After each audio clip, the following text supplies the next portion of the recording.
You're now listening to Sound Talent Media. Check out more shows at soundtalentmedia.com.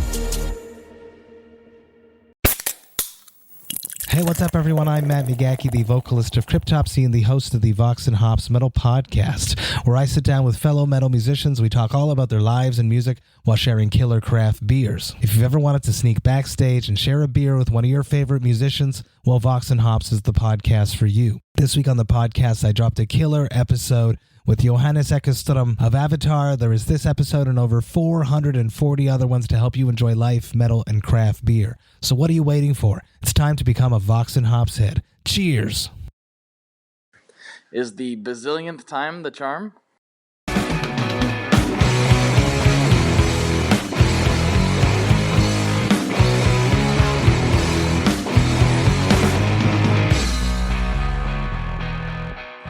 Hello, ladies and gentlemen. Welcome to today's episode of the ToneMob.com podcast, the show about guitar tone and the people behind it.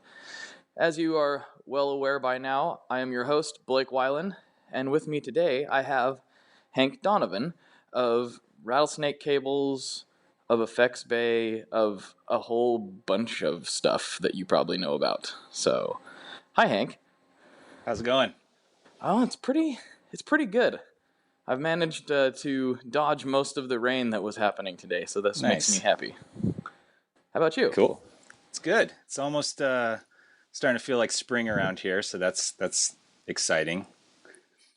Is it like super cold over there during the winter, like ridiculous cold, or where? I'm not sure where Missoula is in reference to the state of Montana, I guess. Yeah, Missoula's on the west side of the state, so the mountainous side.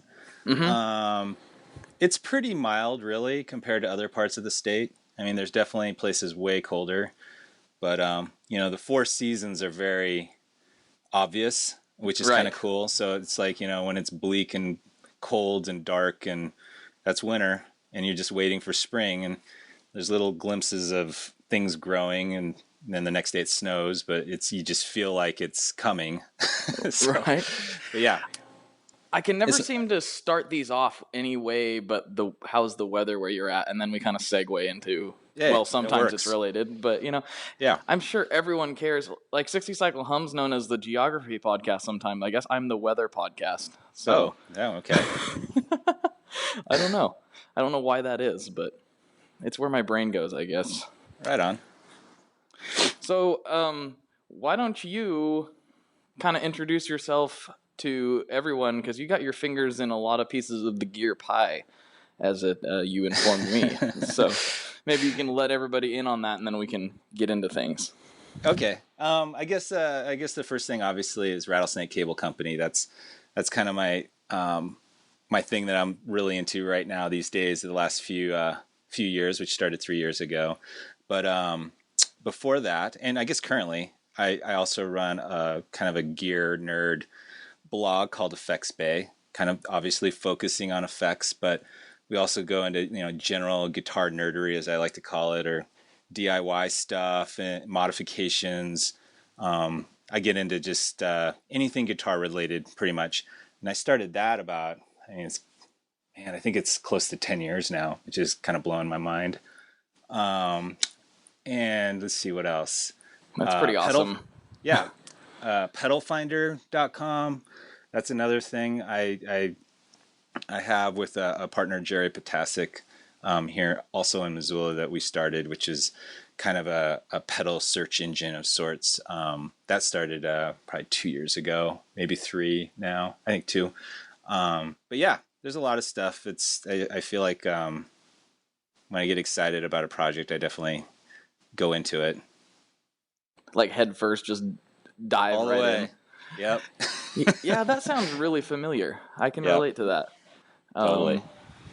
So the pedal finder thing sounds pretty cool. Like, I don't know why that hasn't been done yet, but I guess, somebody's got to be first. That's what's kind of like the basis of that, and how did you come up with that? Yeah. So Pedal Finder is a search for pedals. And as I say this, everyone's going to go, well, I've seen 1,000 different ways you can search for pedals. It's nothing special about that. But where I find where when I start searching for pedals, I oddly enough, I find myself searching for pedals I already know. And that's not really fun. So it's like, I'm basically looking for stuff that I've heard about, just to enter stuff, just to see pricing, that kind of thing. But it's not really finding a pedal. So I wanted to come up with a way where musicians could enter criteria of something that they're looking for to find a pedal that they might not have ever heard of, have no idea what it is, but might fit their parameters. And when I talk about those parameters, it's like, what kind of music do you play? You play like, like noise, or, like stoner rock, what kind of pickups do you have? Single coil, humbucker, you play lead guitar, rhythm, you have a tube amp, solid state, do you play bass? All these things you can add, and then you can sit there and say, I'm looking for a delay pedal. And based off of that, it searches reviews of other people that have entered that criteria but supplied a review. So what happens is you begin to get a listing of all these delay pedals and in a style of music or an application that you're using, that someone else is using, and you go, hey, I've never heard of that delay pedal. Clearly this guy's using it for this genre of music. Maybe this is something I should look into further. Also, the pedal finder has the ability to search based off of look, which is something that I've always found myself like at shows, and someone will elbow me and go, hey, what's that orange pedal that guy's stepping on? And I might not be able to see it very clearly from where you're at, but you might be able to determine what kind of effect it is. Well, pedal finder gives you the ability to sit there and say, okay, this is like a single size enclosure with 2 knobs, 1 foot switch, orange, and it finds pedals based off of the look. And you can sit there, oh, it's that third one, it's this one. Again, to just help you kind of like work your way down to trying to find stuff that you don't know about. And finally, the other part is to search based off of musicians. This is the part where I get really excited, because that's, what people want to find pedals of, like, what does Lee Ronaldo play in Sonic Youth? You can type in Lee Ronaldo and it would find the Sonic Youth pedals. Again, to find I've never heard of this pedal. What is that? And then you can go down your way of researching, see if that's something that you want. I love that. That's going to be highly addictive to me. I'm going to be diving into it really soon, and I may never come out. Well, the friend of mine said this is like the Match.com for pedals, and it is exactly like you got to find that one pedal that speaks to you, but you just can't sit there and, if you don't know what you're looking for, it's hard to find something different and, or something that you feel like you should have, right? So yeah, that's so awesome. I can't wait to dive into that a little bit. I've been excited about it since you kind of hinted at it before, and I was like, oh man, that's just what I need to do, is spend more time on the internet looking at gear. But there you go. It's like, that's way too cool. Yeah.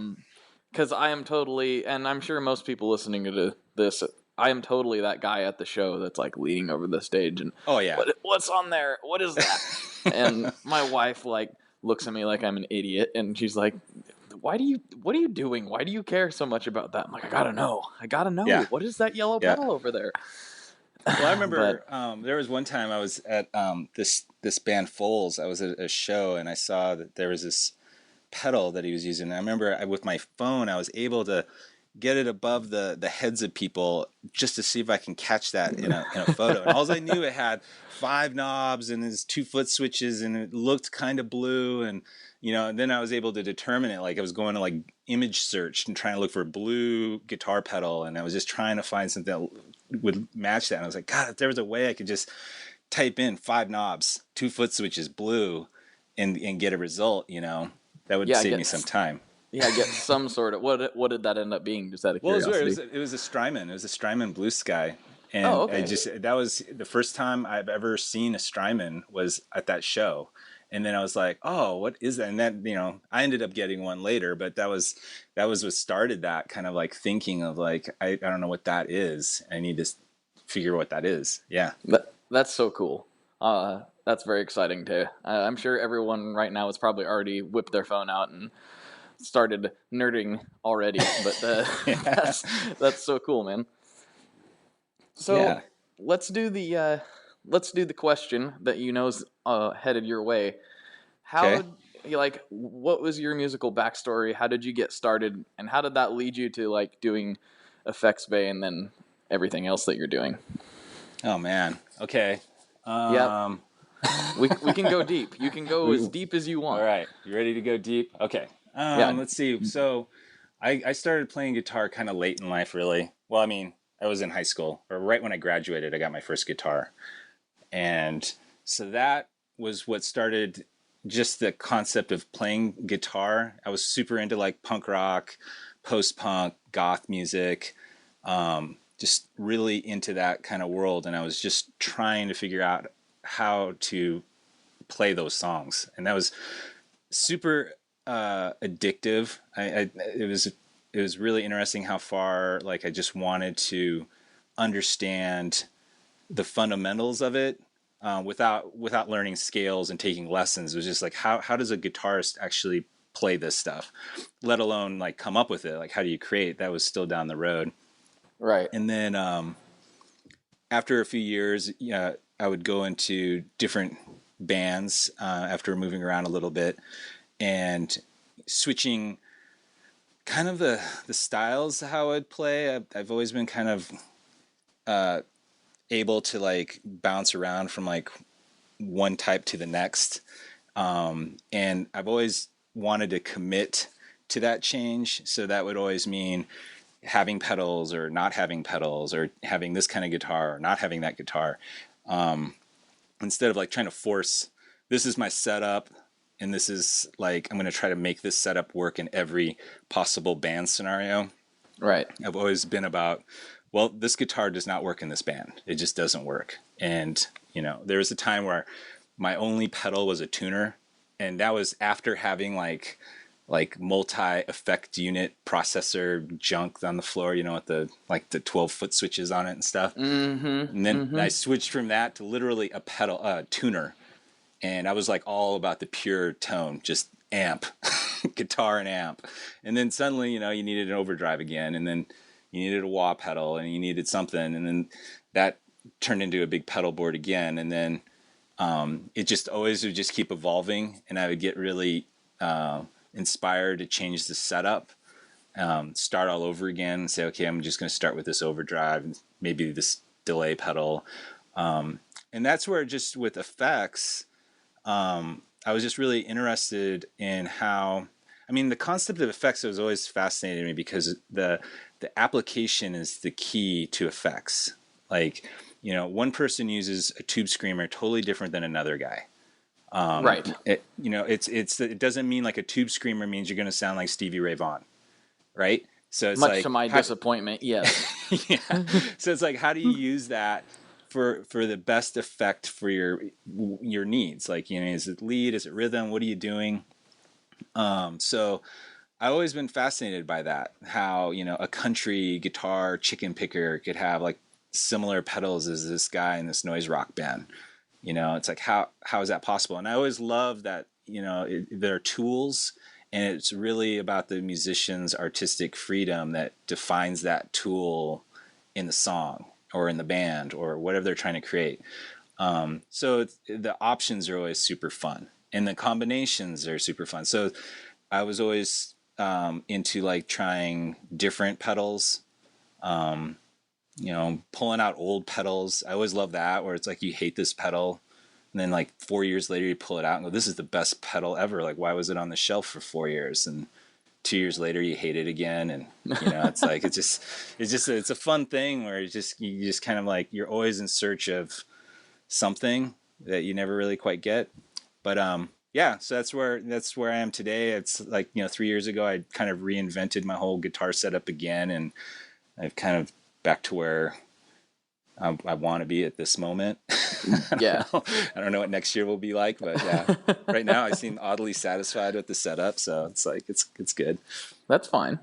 Yeah. So do you have, are you one of the guys like me who just has a stockpile of effects, and then your board, or my case, everyone kind of knows about my board situation, but like like your board is changing kind of based on your mood, or is it just what you're doing at the time, like band wise or music project wise, or how do you determine that? Well, I always feel like I mean, the last 3 years, like I said, I've been pretty satisfied, but I've been changing pedals, and the way I feel like I do change it in this particular time, it's really about a need of the song, like it might be a part or something that comes up, or a new song idea where I just happen to pull out this pedal and it like really fits. And then it kind of sucks because I'm like, okay, I got to use this pedal for one song. And how do I find real estate on my board to put it in? That might dictate kicking a pedal off, because, I don't play the other songs very much that use that pedal. Or there's issues with the pedal, which always drive me nuts. Like, like it might squeal in a way I don't like it when the gain's too high or something. So I might look for an overdrive that I can get a little better control at a higher gain, or maybe I'm just like not liking the breakup, looking for like little subtle changes to a pedal that might be enough for me to kick one off and put one on. But yeah, I do have a pile of them. I don't know. It's like how it gets that way. It's like, sometimes you just look at it. Like I have like these shelves and they have pedals on them. I just look at it. I'm like, I don't know how I got like these pedals. Like I should start selling some of these, because it's like, that's a lot of money I've like put into these. Like some pedals I remember I would buy and they're practically brand new. Like I might have been on my board for 3 months and now I don't like it anymore. Right. But I'm always like, I'm kind of like a hoarder, because I'm always afraid if I get rid of it, that's when I'm going to want it. Right. Like, oh yeah. Yeah. It's like, as soon as you get rid of it, that's when you need it. That's when, or like a friend wants to borrow it or something. It's just like, I just love having that stuff just, around. Oh but, man. I don't know. You and me both. I mean, I am such a pedal hoarder. It's very scary. I mean, it's ridiculous. And my thing is, I don't ever, if I like something, like I don't buy anything that I don't like in the moment, obviously. Who does? But I don't ever not like things. Like you kind of talked about like not liking things at some point, and I don't think I ever don't like it. It's just that I maybe find something else that's really doing it for me at the time, and I kind of forget about it more than not like it until 2 months go by and I go, wait a second, I haven't played that one in 2 months. Gotcha. Give me that. So I don't really fall out of love with things. Nothing comes to my mind where I'm like, that I was like, I just loved the pedal when I got it and now I hate it. Yeah. I can't really think of anything that fits that category for me. I think in my case too, I think a lot of it is depending on like what guitar I'm using or what amp I'm using at the time. So it's like, I might like that pedal with that guitar, with humbuckers or something like that. And then it's like when I switch to single coils like I play now, that pedal is not doing it for me. But it's like, okay. I don't play with the humbuckers anymore. So it's like that. I think there's a lot of that stuff, or how my amp reacts with that pedal versus how my other amp reacts with that pedal. So there's things like that too. That's, again, it's just like, instead of me forcing it and trying to like make it work and trying to like fight through it, it's like, okay, that's going on the shelf. Like, what's next? And I gotcha. But then, that's when I come back to it and say, but yeah, I don't think I have like a dislike of, like the effect itself, like how it sounds. I think I have more of a dislike of how it responds to like the amp and the guitar. I think that's the thing I have a dislike for, when it doesn't seem right. Right. Okay. I'm following you now. Yeah. I can relate to that. Yeah. It's not like I don't like a big muff sound anymore. It's not like that. Okay. All right. Yeah. No, it's not like that. Yeah. Everyone loves a big muff. Yeah. Come on. Then. Yeah. What's your favorite version? Big muff? Yeah. I've always been a fan of the Russian. Yeah. You're a man after my own heart. Yeah. Yeah, it's I love the Russian. Yeah, I have the black one. The other guitarist in my band has the one that's sweet, the green metal, the old one. It's just built like a tank. That one. I was ABing those two. It was surprised at how close they were, but I definitely like the close. Russian. Yeah. Yeah, I have a weird one. I've posted it a couple times. You've probably seen it, but it's a black one, but it's a transition phase for them where they were still in the big green case, but this one's painted black, has the black graphics, but it's in the larger case. Wow. So it's Cool. kind of weird. Yeah. And then I've seen others that were a similar situation where they were large box, black, with yellow writing, but in the older green bubble font instead of the new black font, which is kind of, it's like this odd period where you can kind of get that. You can snatch those up for like black box prices usually instead of green box prices when they're essentially the same thing, which is kind of nice. So I just let the cat out of the bag. I shouldn't have told everybody that. Now the prices are going to go up. Yep. Right, because I have such influence. Nice. Well, yeah, let's talk a little bit more about the Big Muff, because I love it, and it seems like a good thing to wrap on for a while before I get off topic. I also really like, so the Russian is kind of my jam most of the time. Also fallen really hard for, I've never played an original one, but Tomcat's Violet Muffer is like, I keep talking about it, but it's probably one of the coolest pedals I've played recently. It just sounds great, and I don't know, how close it is to an original Violet Muff, but yeah, I don't know. It just sounds so good to me. You can get kind of overdrivey with it when you start taking out some of the clipping diodes and all that. Yeah, nice. It's a rad pedal. I suggest checking that one out.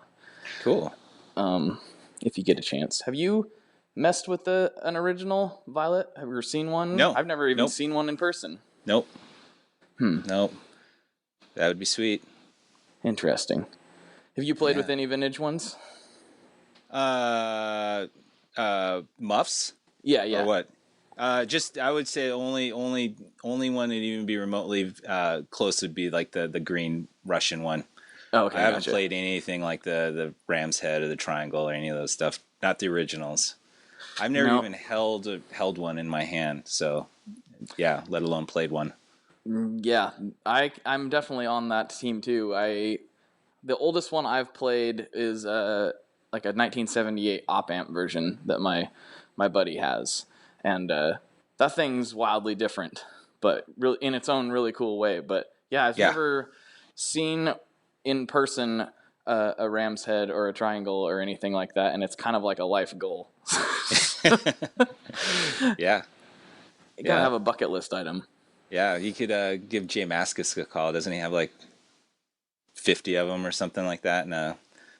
Oh, yes.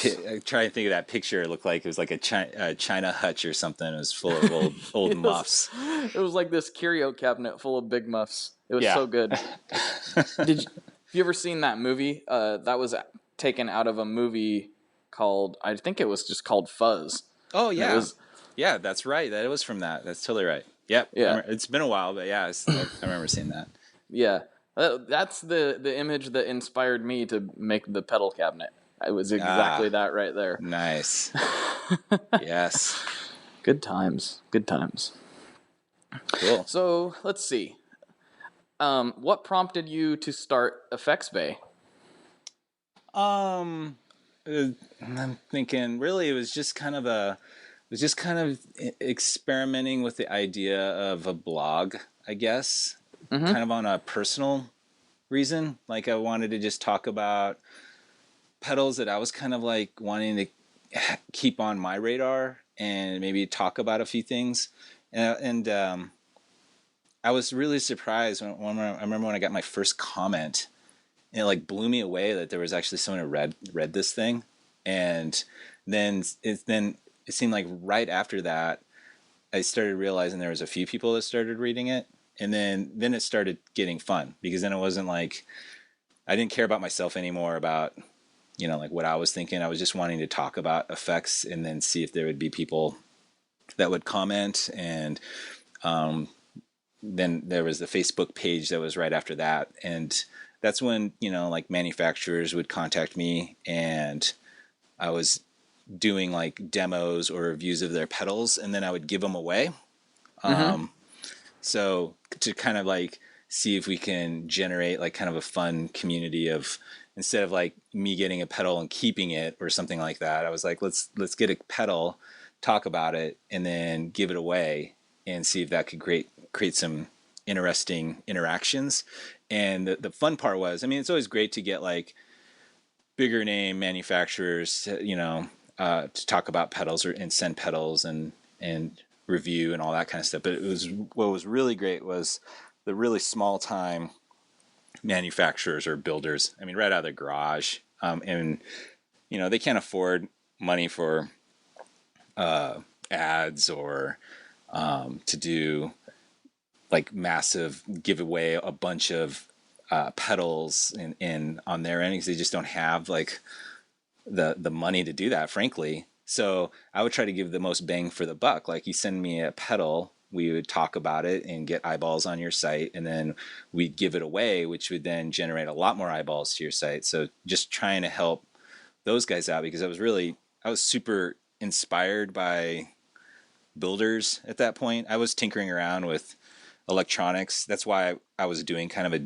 DIY mod section too of that site, where when I would work on my pedals, I would do a little write-up about it. Right. But kind of the concept of kind of like enjoying seeing builders was, I'm a web developer by trade. That's what I do. Nice. That's my thing, which is fine, but I'm still like suffering like major virtual burnout of just typing and making, things that exist in cyberspace that isn't real. It really just, there's a point where I think I might have had like a slight breakdown, because it was like everything I was doing is actually nothing. And it was really kind of bumming me out, where I was seeing like guitar builders and amp builders and pedal builders would build things, and these things would stay around for like years, and people would use them, and they would get, trade them and sell them. And then, it's like they had like their lives of their own, these little things that they would make. And I was super jealous of that. Like, websites don't do that. They don't have that kind of thing that, you feel like, oh, this is, this guy built that, and there was a part of me that was really like, I just want to be that guy in a garage building a pedal. And so I was really fascinated by how dedicated, builders are in general, because it just takes so much work, and it's so much saturation as far as like, competition. How do you get your pedal to be even noticed amongst thousands and thousands and thousands of other pedals out there? And how can you succeed? So Effects Bay, as always and still is, I always wanted to be a way for like small manufacturers, builders to, have some kind of a way of just, showing their product and talking about stuff. And so that's one aspect of Effects Bay. I also, Nice. I also like to, talk about just, I might have saw a band that blew my mind the night before, and I might write a post about why I think that blew my mind. Nothing to do with effects, nothing to do with anything. But it was just, it's just music related. It's just, I just wanted to share inspiration or something, I always try to keep it real positive on Effects Bay also. But yeah, I guess, I'm not sure if I answered the question. It just started, it kept on going, and it's fun. There you go. It started, it kept going, and it's fun. Yeah. That's, I'm really hearing a lot of myself talking back, or in what you're saying. It's like, I started it and I kept going, and it's fun. I'm like, wait a second. I know that guy. And that thing you were talking about when you got a comment and you realized that somebody had been reading it or whatever. When I put up the first episode of the podcast, and I was like, okay, here we go. Like, I hope people actually listen to it. Because at that time it was just like an Instagram page. So there was a, community aspect to it, but I don't remember exactly when I launched the first episode, but I just remember seeing the first download come through. It was like, oh, nice. What? somebody downloaded it, and then like I remember it was Ryan McCaffrey was a guest one, and I remember sending him a message like the next Nice. day. I'm like, oh, Ryan, you're not gonna believe it. 100 people have downloaded the episode, and he's like, what?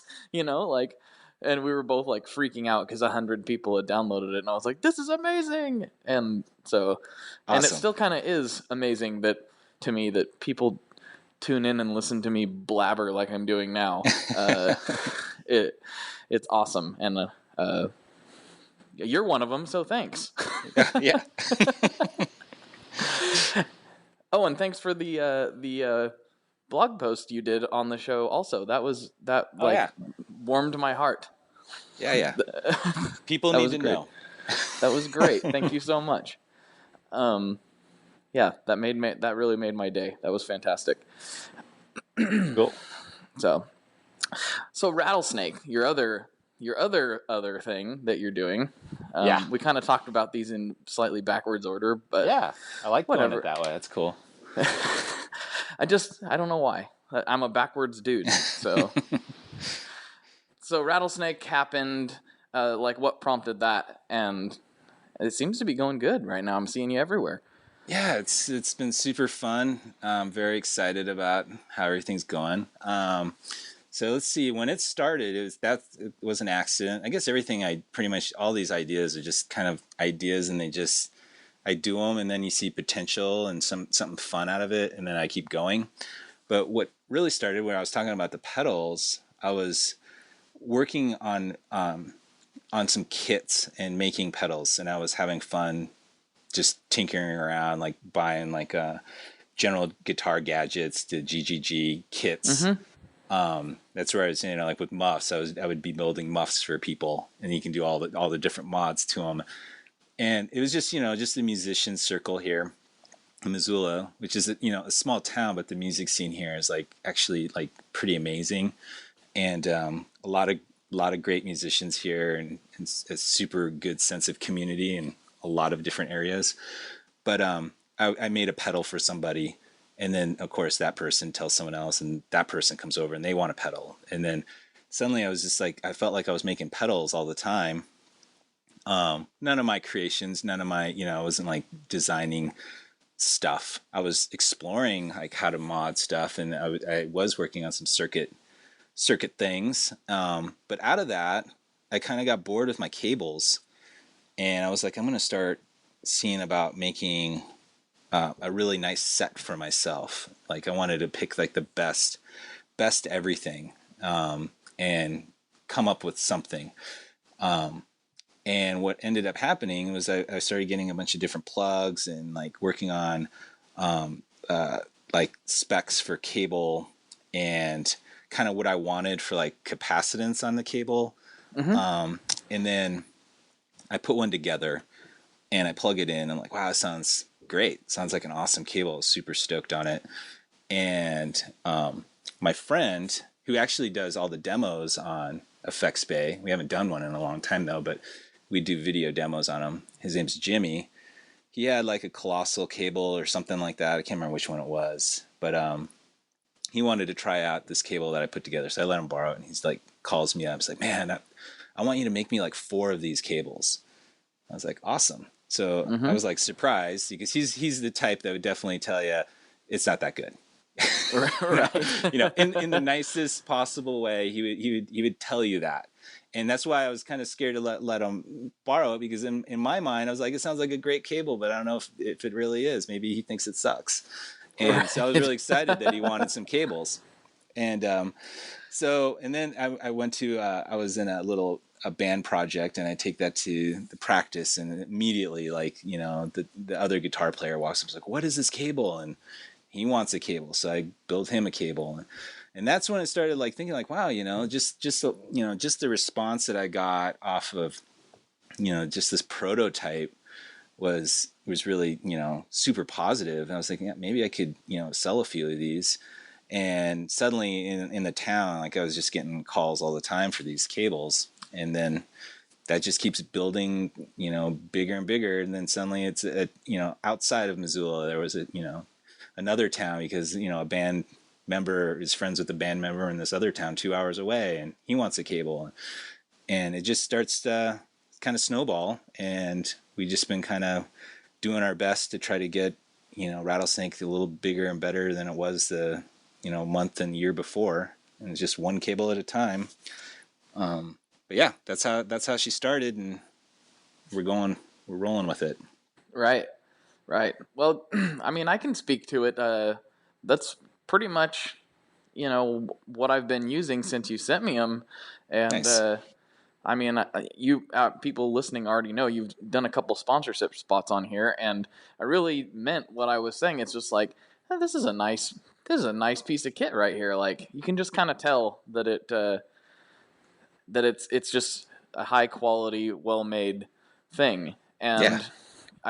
it's kind of funny because I have some other cables that I really like too that are higher end, and I've played them for years. But the Rattlesnake ones, for some reason, I don't know if it's because it looks cool or what it is. It's like kind of fun to plug it in. I'm like, I'm gonna plug it in. Yeah. Oh yeah. Here we go. It's time to rock.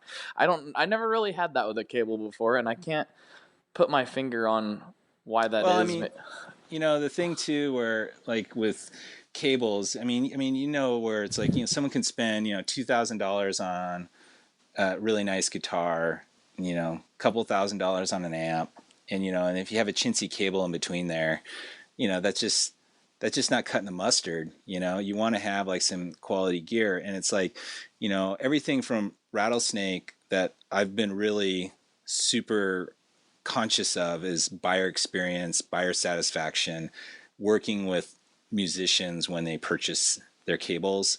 And I really like that, where when you get a piece of gear, you feel good about it. It feels right. It looks right. Everything about it is positive. So when they plug it in, it's like an experience, and I want it to be that way, even though it's just a cable. I mean, I get it. It just transfers a signal from one side to the other, but still, it should be, a good piece of equipment. And I know when I work with customers and stuff, because I constantly get emails. I love the fact that I work with people that are wanting to have their cable built. So all of our stuff's custom built. So it's like, I don't have pre-made cables laying around, because I want them to say, I want an 8.5 foot cable, and I'll make it. It's not a big deal. Everything is to order, and that's the way I like to work with the musician, and we do a quick turnaround on it. But usually I can't believe how many times I get emails back after people get their cable to tell me how they like the cable. And to me, it's like, that means a lot, because actually, that's effort on a customer side to actually, write me an email back and say, or send me a picture. I get that too. They'll write back, show me a picture of their, pedal board or something with the cable plugged into it, and say, they're super stoked on this cable. That I feel great about. That makes me, that's that whole thing about that, virtual burnout. Like, that's what I'm talking about, where it's like, I'm building something and people are enjoying it, and it's like something you can hold in your hand. And that's the part of what I wanted to be a part of for a long time. So it feels great that I'm actually doing that. Right. Having something physical that will more than likely be around for quite a long time, and more than likely be, heard on a few records, kind of, in an indirect way, become an important piece of the puzzle, for sure. Yeah, sure. So, that's really cool.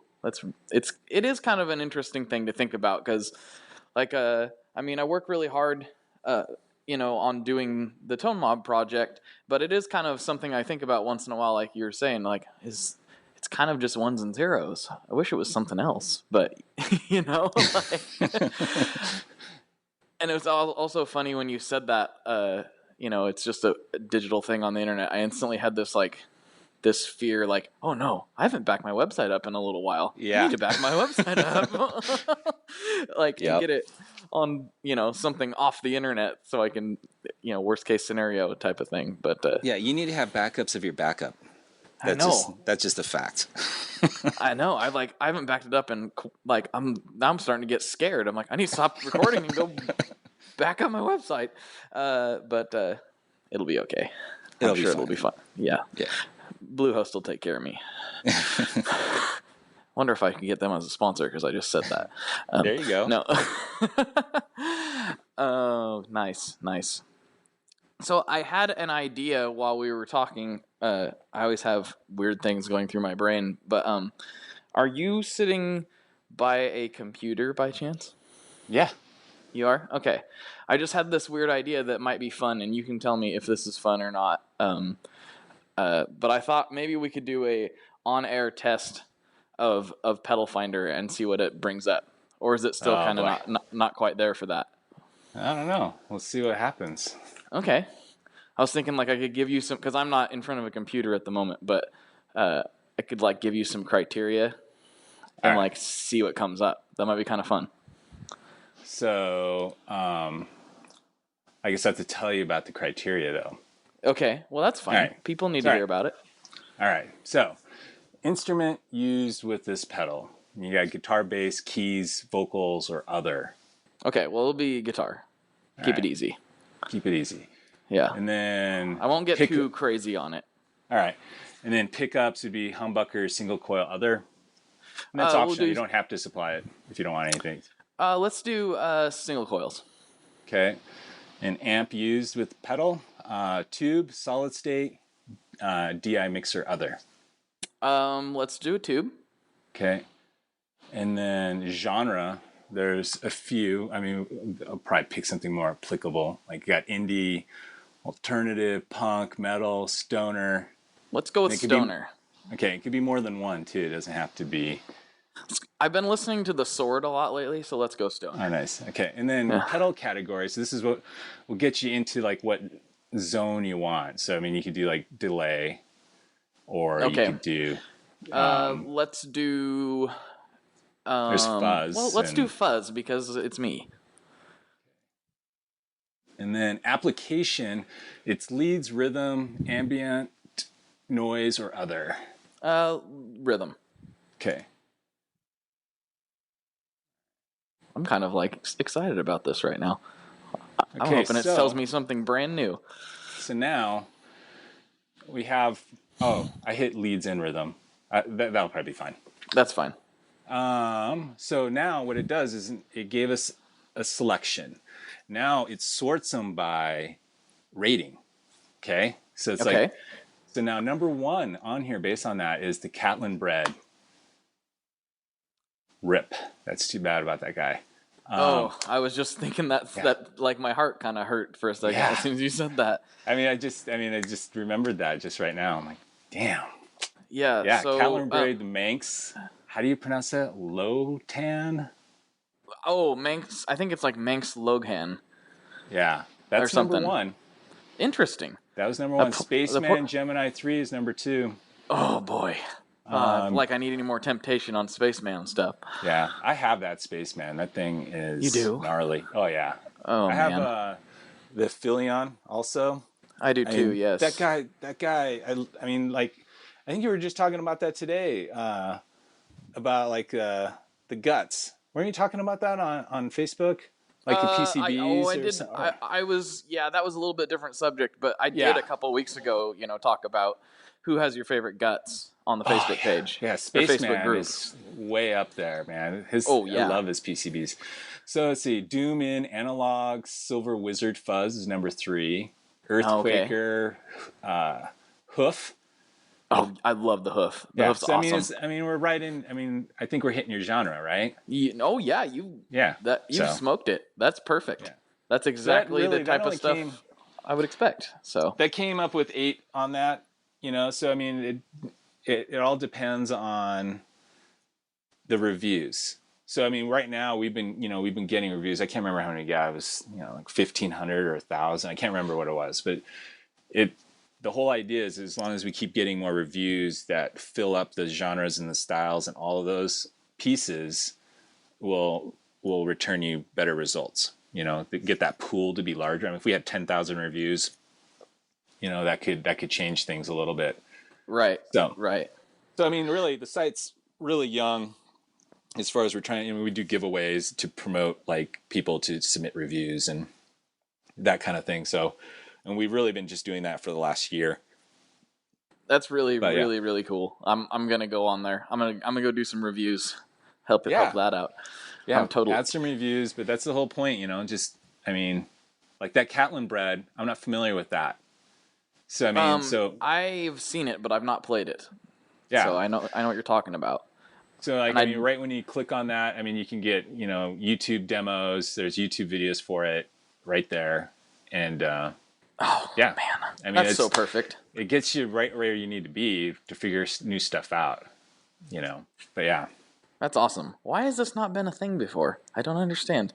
This is awesome. well, it's like it's got to be a community based search engine. So I mean, it's hard for like, you know, like say if you're an online, you know, seller of pedals to get this data to be able to pull from it, you know, because it's based on the community. So Right. yeah, it can get tough that way. But I yeah, see. yeah, Well, I can only see that doing better and better as more people find out about it, and I'm yeah. wondering if this episode's gonna break the record for me saying awesome the most times in a row. Because I just said it a little bit ago. I was like, I think I've said that like 20 times already. Yeah, it's a good word. Awesome. I like awesome. I like gnarly, and I like rad. I don't know what that says about me, but I do say those words on a Yeah, semi-regular basis. I think it's funny. I used to say rad all the time, like, you know, high school, and Mm-hmm. I'm saying rad a lot again. So I'm coming full circle. You think we're like regressing? Maybe. Yeah. That could be. I've heard that happens as you get older. You Yeah. start regressing. Good times. Yeah. Good times. Yeah. So, on the now I'm asking all these questions. I'm actually kind of glad I haven't been on the site yet because it helps me ask questions. Is there like there's the links to the YouTube videos?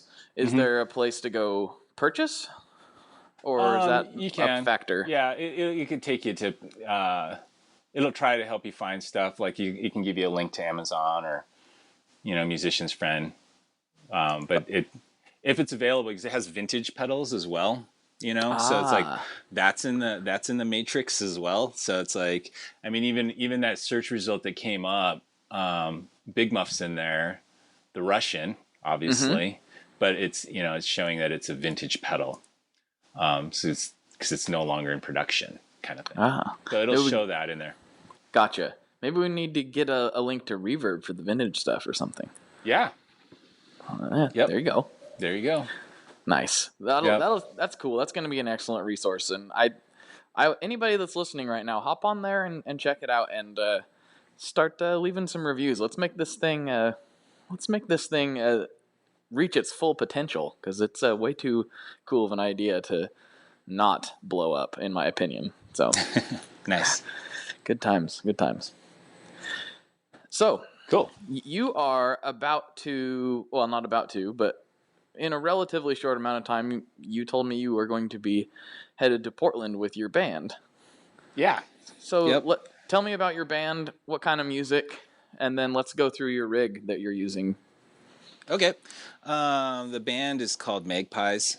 It's kind of it's basically an indie rock band, and we get compared to like Sonic Youth a lot. That's one of those things that every time we play, someone asks us if anybody's ever told us we sound like Sonic Youth. It's like every show. But I mean, I love Sonic Youth, so that's great. Yeah, it's we have a husband and wife pair on guitar and bass. They both sing. I play just guitar, and we have a drummer, 4-piece. And we're all, you know, older, I guess. I don't know. We're not the young band that can tour around the country, but we do take time to do little mini tours to like Seattle and Portland, and we do little mini tours in the state of Montana, and we try to do like what we call a big tour, but that's 10 days. Right. To either, you know, West Coast or we go east. This year we're going to Chicago. We've gone there a few times for PRF. I don't know if you've heard of that. The PRF barbecue deal. I don't think so. Not familiar with that. It's an amazing, cool thing for like the indie rock scene over there. It's awesome. Yeah, it's we all play Fender guitars, I guess. So we have like a shimmery kind of thing going on. That's a perfect example of the change, because before that I pretty much exclusively only played Travis Bean and Electrical Guitar Company guitars. Oh, interesting. So I was kind of in a post rock, math rock, kind of little bit on the heavier side of things. So I had humbuckers and the aluminum and all that stuff. It's like, cool. But then when I joined this band, like those guitars, it's just not going to fit in this kind of what my role is in this band. So it's like, it's definitely more of a Fendery, chimey kind of thing. So I, switched my amps around and I switched my guitars around. So now I pretty much play Jazzmasters and Jaguars in this band. Okay. But, I still have the beans and all that stuff for, if I ever need humbuckers and something heavier. That's where it just always changes. And that also changed my whole pedal board kind of thing too when I went to this band. But yeah. Right. So, what specifically does your signal chain look like? Like from guitar to amp? Okay. So I like that. Oh yeah. So my board has like kind of there's a lot of utility pieces in there that I call that, that people like look at and go, wow, look how big your board is. But really it's like 4 of those pedals literally just handle like routing and tuning, and like they don't do anything fun. Right. So right. Basically I have a Boss LS2 line selector. That's first. That's how I switch between my Jazzmaster and Jaguar without unplugging it. Gotcha. That goes into a Boss TU2 tuner. Then it goes to a pedal that actually I did make. It's called an underdrive, and it's probably the most used pedal on my pedal board. It's basically a master volume buffer. So with it, with one knob and one switch. So with that knob pegged all the way to the right, like fully cranked, that gives you unity gain. So it just sounds like your guitar. And if you pull it back, it quiets your guitar. Now the idea behind it with the buffer in it, it's like, when you roll your volume knob down, your signal gets a little muddy, a little dark, even though it's quieter.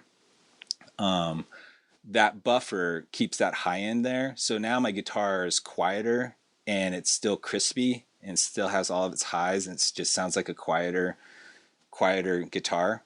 Now the point of that is my amp. I have a Matchless HC30. I love the distortion on that amp. Like that's awesome to me. So one channel I have what I call like the medium grit. It's just got a little bit of hair on it, and then the other side it's more cranked for my lead side. Yeah. Now, what that underdrive does is it lowers that grit down. So I use that for all like the rhythm sections for like where there's vocals and stuff. And then with it off, that's my next gain stage up in a sense, like that has the grit. So it's like normally what people end up doing is they turn down their amp and then they put a dirt pedal in there. And it's like, I hate that because my amp's distortion will destroy any dirt pedal I could ever buy. It's like, that's the ultimate distortion to me.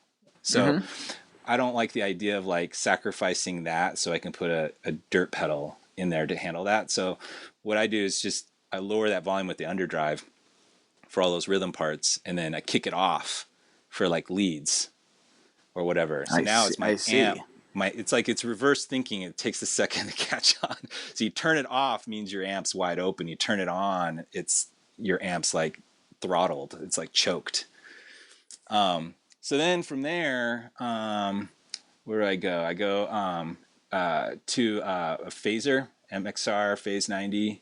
Then I have goes into a Dispatch Master, Earthquaker Devices, Dispatch Master Reverb Delay. That goes into a Creation Audio Labs Holy Fire, which is an awesome I don't know overdrive. What that is. Oh, it's an overdrive. Okay. Yeah, they call it the God pedal. It's gain overdrive distortion, GOD. It's okay. like it's like 48 volt power on it. The thing is like a monster. It sounds amazing. Interesting. But you brought up Ryan. I actually put in the 0 to 6. I took that out just recently, like this last weekend. Uh-huh. I pulled that out and put the 0 to 60 McCaffrey audio in there. Oh, yeah. Try that out. And yeah, I've been super psyched about that. So that pedal, that spot right there, I've had like a Tim, I've had the Spaceman Aphelion, I've had, I've had the, what's the Earthquaker Clean Boost. Not speaker cranker. It's not the arrows, is it? It might, no, that's for before pedal. What's the, Black Eye. Oh, the Black Eye. Yeah. Okay. Yeah, I had it in there. See that spot, that's a spot where I'm always like not satisfied. That spot is the one that's like, that's the bubble. If you're on that spot, there's a chance you're going to be off of that. You're in danger. Yeah. And then I have, from there I go into MXR Carbon Copy. And then I go into Black Cat Tremolo, like a mini trem. Oh, gotcha. And then from that, it goes into a Boss DD7 delay, and then into the Strymon Blue Sky. And then I have another switch that switches between the two channels on my head. That's quite a formidable rig. I am really liking the sound of that. Not the sound because I can't hear it, but you know what I mean. Yeah. That Boss DD7 is the weirdest pedal too, because I mean, I have probably 10 delay pedals like on that shelf, and that DD7 always ends up either that or the DD3, because I just really want because I have the Carbon Copy and that Boss, and basically I have two different delay styles that I want. That Carbon Copy is pretty much on all the time for just ambient, just, whatever, just a little bit of delay. You don't really hear it that much. And then the DD7 is for the more like the crazy long digital trails and all that. But man, I've tried so many delay pedals in there, but I get so frustrated with delay pedals because I really, really, really like simple pedals. Like I hate like the 10 knobs and the presets and all of that stuff. And it just gets to me because it's like I want to have, that thing's got 4 knobs and that's it. And it's just like I can just set it and then it's just right every time. Whereas in every other delay I've had in there, it's like it's got all these like little things that get messed up and I have to figure out why it's messed up, and then it just frustrates me. But yeah. but because I rarely use it, it's pretty much just for like weird lead stuff that needs to have like the epic like long trails on it. But that's one of those ones that's like there's a part of me that really wants to get it off my board, but it's like it works and sounds great. It's a weird, like, where it's like you want to have boutique pedals all the time, but like that Boss pedal works pretty darn good. I don't have any complaints about it, but there's a part of me. This was brought up in one of the Facebook groups the other day. I can't remember what it was. It was like, why all the Boss hate? Somebody asked. And it was like, I don't hate Boss. Like, I hate the Metal Zone and the DS1, personally. But like, but I don't hate Boss pedals. Like they you can, first of all, you can chuck them as hard as you want at a wall and they're probably still going to work. And second of all, some of them sound fantastic. A lot of them even. So and a lot of the boutique stuff is based on old Boss design, so it's hard to get, like I don't know. I don't know there very many people. I don't know that I've talked to anybody that just hates everything that Boss does. Have you? Well, it's funny because I know when you like play a show and you get in like circle of dudes, and we all just circle around the pedal board and you look down and everyone's just looking. It's like let's circle up and talk about pedals. I always have the guys like, why are you using a Boss pedal for that? And it's like. It's just a common thing. Like I always have to almost like defend it. Like, but it's a great pedal. It is. It is. I have so many pedals that are quote unquote better than that pedal, but it's like for what I need it, for what kind of real estate it takes up, and how easy it is to use. There's none of them that are going to beat this Boss pedal. Yep. And I mean, if I was going to record or something, or if there was something like, special, maybe, but I mean, as far as playing live, and this is what I want to just be able to go on stage and just like let this thing rip. It's like, that's the best for that. I mean, it's weird, but by analog side though, that's different. I've definitely gone, I guess that's the other bubble. It's like that MXR, that's been many pedals too. That's just the latest one that's on there. And I pretty much picked that one for size.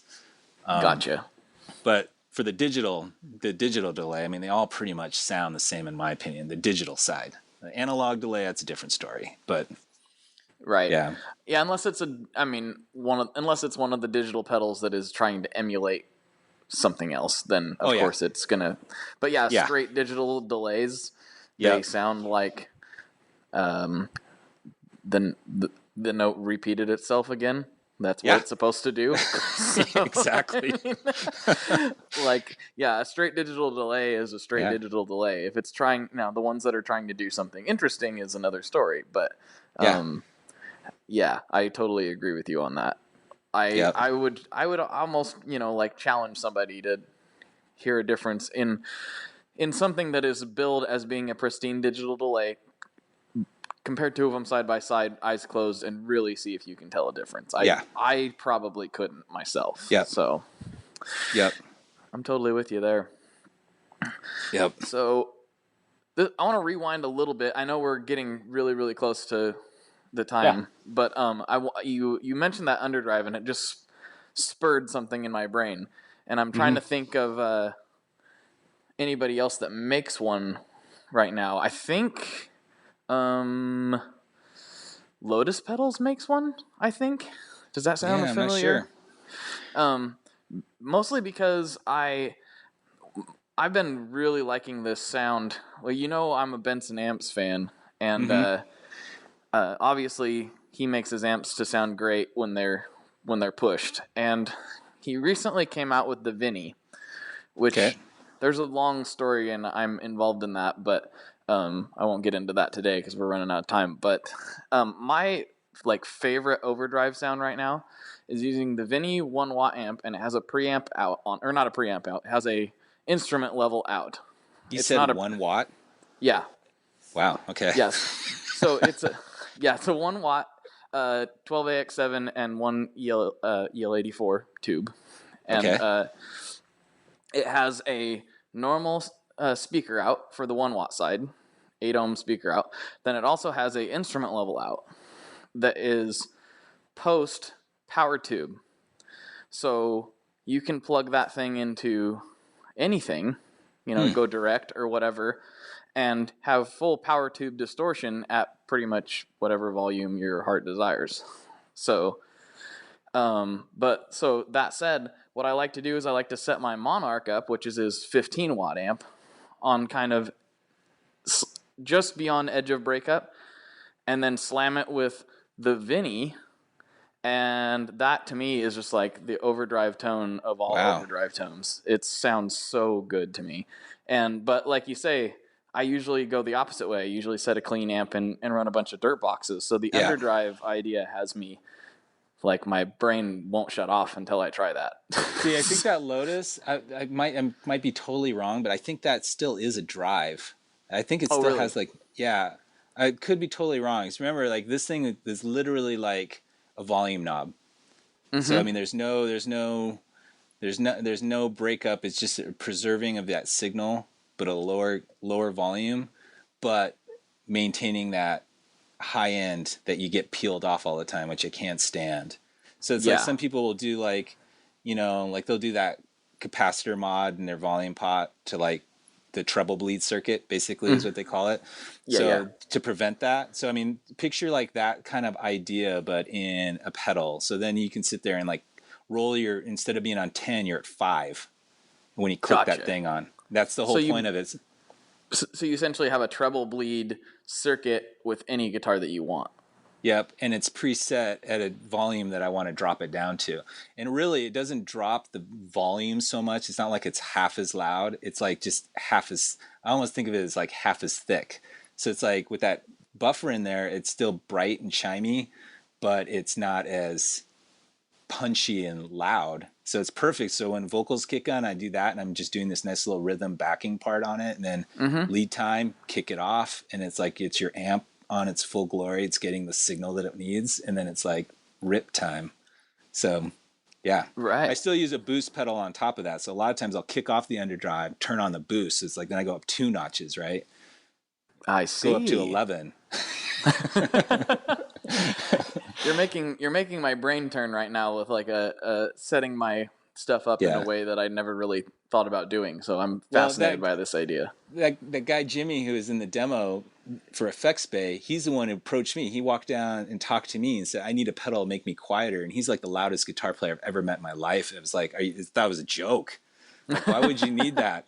The guy has like, so many gain pedals. It's like, and he's trying to explain it to me, and we worked out this pedal, and he's just like, "You got to try this. It's like the way to do it." And I built another one, and I started using it. And it was like, when I joined Magpies, it was night and day. Like, it's obvious that I had to use this pedal in this band for like, to maintain dynamic control, Yeah. So the quiets are quiet and the louds are loud, It's the 90s stuff, right?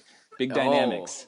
Oh man, I can relate to that. That's what my band's last album was, hardcore set in the 90s. So yeah, that was like the main focus point. So yeah, I totally get where you're at.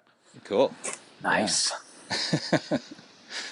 All right, man. Well, that is good. And now I'm going to be doing a whole bunch of Googling as soon as we jump off of this, because I'm starting to really rethink my rig setup right now. So nice. That's interesting. Just because I've been plugging straight into that, Vinny into Monarch setup, and just like, man, this is the greatest tone, but I couldn't. Yeah. How could I use this? Like, other than like recording would be easy, obviously, but like, how could I do this if we're practicing or whatever? So yeah, it's amazing with the small amps how awesome they sound, but it's hard to pull it off live with like a drummer. It's yeah, it's tough. Well, it sounds good. I mean, just like I'm essentially using a tube amp as an overdrive pedal. Yep. Like really, like because we plugged it into a deluxe reverb the other day and it sounded great. Nice. But yeah. So anyway, I'm going crazy right now. So all right, man. Well, everybody's already tuned out. They're getting out of their cars. They're headed into the office to jump on Pedal Finder and start doing some research. So yeah. Because who works when they're at work, right? Absolutely, yeah. That computer's there for one thing and one thing only, and that is searching for new gear. Well, thanks for taking the time to come on the show, Hank. I really enjoyed it. We've been trying to do this for a while, so I'm glad we were finally able to pull it off. Yeah, and, thanks for having me. Absolutely, awesome. Man. So I guess I will wrap it up, but before I do that, I should not forget to let you go ahead and quick plug all your stuff one more time for everybody. Awesome. All right. You can check out Rattlesnake Cables at rattlesnakecables.com. Effects Bay is effectsbay.com. And Pedal Finder is pedalfinder.com. Nice and easy. Perfect. Yeah. Perfect. And then I assume you're on, all three of those are on all the normal social media outlets, I assume? Oh, yeah. Yep. Everywhere. Facebook, Instagram. Yeah. Perfect. It's you'll be able to find it. All right. Right on, man. All right, cool. Guys. So for Hank, I'm Blake. And as always, good luck and good tones. Oh, hey. Yeah, the episode's over and you're still listening. So that's good. 'Cause that means if you're listening on the day this episode drops, this is the last day that you have to enter the contest that's going on right now with McCaffrey Audio and Rattlesnake Cables, which is Hank, who you just listened to. We're giving away a 0 to 60 overdrive and 2 15-foot Rattlesnake cables, your choice of nickel ends and color.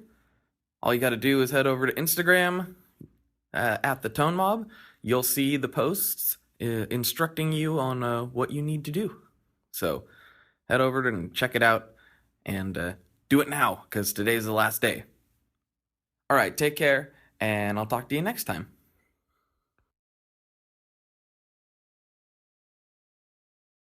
One last thing before we totally sign off here, I just want to remind you that if you do any shopping at Stringjoy, that's Stringjoy guitar strings made in Nashville, that will help me out as well. As I've said for years, I'm heavily involved in that company, and I really do think they're making the best products on the market. So if you would like to try custom strings, go to tonemob.com/stringjoy and check them out today. I seriously love what the team down there is doing. I help them out with all kinds of things, and by you supporting them, you are also supporting me as well. And hey, you need some strings, so why not get some custom strings just for your guitar and playing style? Again, the link for that is tonemob.com/stringjoy, and that will take you right to their website, and you can do all your shopping through there, and that will help everyone involved out. So thank you very much. Talk to you next time.